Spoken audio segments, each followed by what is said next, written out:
輪到介紹 Kiko 專為男士們而推出嘅能量瑪卡咖啡，日日都變 Power Bank。而呢隻咖啡主要成分有瑪卡、東格亞里、蒺藜、人參、黃精、淫羊藿、萃取物、蠔萃取物。味道方面融合埋肉桂同香草風味，帶點香料嘅中度烘焙，精心挑選嘅配方，助男士們一臂之力，增強體力，快速恢復，提升專注力，激發能量。飲用方法就每包加大約150至200毫升熱水，每日服用1包，唔好超過2包。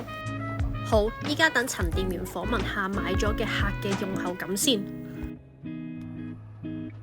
喂 ，hello， 我幫襯咗你哋買嗰個瑪卡咖啡啊，嗰日我瞓醒咧唔夠精神啊，即刻入飽 OK 喎，翻工冇咁攰，又冇咁眼瞓喎，咁梗係身痕啊，等到收工咧，點解做 SP？ 之前再入1包，當下體力同埋表現好咗，佢問我咧 SP 問我咧今日狀態咁 good 嘅，完全冇翻工嗰種疲累，我話梗係啦，梗係佢吸引啊，我分身體反應最直接，咁啊開心都幫咗你知啦，不過係苦嘅，但係苦口良藥，起碼飲落去有咖啡味，咪當 black coffee 咯，覺得唔錯，正，好嘅。